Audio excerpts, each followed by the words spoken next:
संध्या का समय था। डॉक्टर चड्ढा गोल्फ खेलने के लिए तैयार हो रहे थे। मोटर द्वार के सामने खड़ी थी कि दो कहार एक डोली लिए आते दिखाई दिए।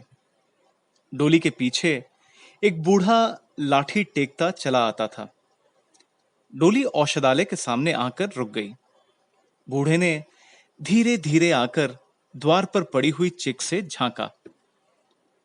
ऐसी साफ सुथरी जमीन पर पैर रखते हुए भी भय हो रहा था कि कोई घुड़क न बैठे। डॉक्टर साहब को सामने देखकर भी उसे कुछ कहने का साहस ना हुआ। डॉक्टर साहब ने चीख के अंदर से गरज कर कहा, कौन है? क्या चाहता है? बूढ़े ने हाथ जोड़कर कहा, हुजूर, बड़ा गरीब आदमी हूं। मेरा लड़का कई दिन से। डॉक्टर साहब ने सिगार जलाकर कहा, कल सवेरे आओ, कल सवेरे। हम इस वक्त मरीज को नहीं देखते। बूढ़े ने घुटने टेक कर जमीन पर सिर रख दिया और बोला, दुहाई है सरकार की, लड़का मर जाएगा। हुजूर, 4 दिन से आंखें नहीं। डॉक्टर चड्ढा ने कलाई पर नजर डाली। केवल 10 मिनट का समय और बाकी था। गोल्फ स्टिक खूंटी से उतारते हुए बोले, कल सवेरे आओ, कल सवेरे। यह हमारे खेलने का समय है। बूढ़े ने पगड़ी उतारकर चौखट पर रख दी और रोकर बोला, हुजूर, एक निगाह देख ले, बस एक निगाह। लड़का हाथ से चला जाएगा हुजूर। 7 लड़कों में यही एक बचा है हुजूर। हम दोनों आदमी रो रो कर मर जाएंगे सरकार। आपकी बढ़ती होए दीन बंधु।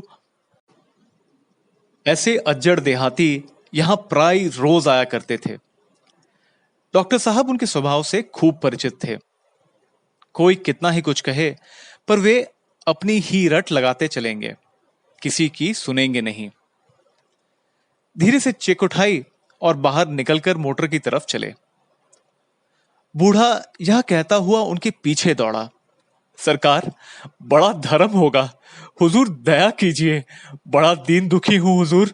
संसार में कोई और नहीं है बाबूजी। मगर डॉक्टर साहब ने उसकी ओर मुंह फेर कर देखा तक नहीं।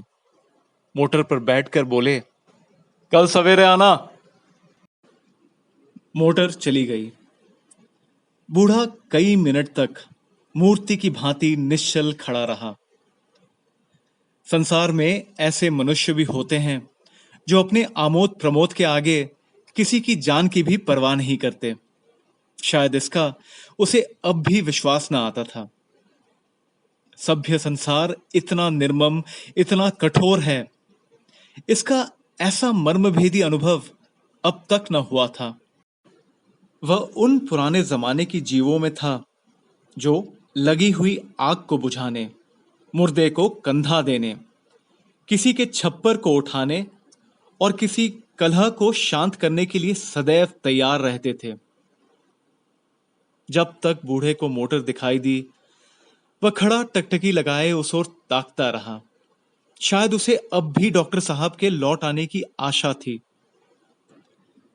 फिर उसने कहारों से डोली उठाने को कहा। डोली जिधर से आई थी उधर ही चली गई। चारों ओर से निराश होकर वो डॉक्टर चड्ढा के पास आया था। इनकी बड़ी तारीफ सुनी थी। यहां से निराश होकर फिर वो किसी दूसरे डॉक्टर के पास न गया। किस्मत ठोक ली। उसी रात को उसका हंसता खेलता 7 साल का बालक अपनी बाल लीला समाप्त करके इस संसार से सिधार गया। बूढ़े माँ बाप के जीवन का यही एक आधार था। इसी का मुंह देखकर जीते थे। इस दीपक के बुझते ही जीवन की अंधेरी रात भाई भाई करने लगी। बुढ़ापे की विशाल ममता टूटे हुए हृदय से निकलकर अंधकार में आर्त स्वर से रोने लगी। कई साल गुजर गए। डॉक्टर चड्ढा ने खूब यश और धन कमाया, लेकिन इसके साथ ही अपने स्वास्थ्य की रक्षा भी की, जो एक असाधारण बात थी। यह उनके नियमित जीवन का आशीर्वाद था कि 50 साल की अवस्था में उनकी चुस्ती और फुर्ती युवकों को भी लज्जित करती थी। उनके हर एक काम का समय नियत था। इस नियम से वह जौ भर भी ना टलते थे। बहुधा लोग स्वास्थ्य के नियमों का पालन उस समय से करते हैं जब रोगी हो जाते हैं। डॉक्टर चड्डा उपचार और संयम का रहस्य खूब समझते थे। उनकी संतान संख्या भी इसी नियम के अधीन थी।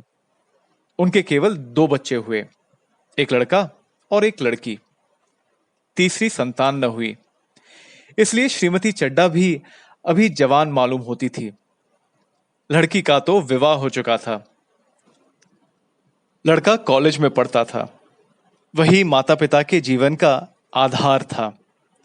शील और विनय का पुतला, बड़ा ही रसिक, बड़ा ही उदार, विद्यालय का गौरव, युवक समाज की शोभा, मुखमंडल से तेज की छटा सी निकलती थी। आज उसकी 20वीं सालगिरह थी।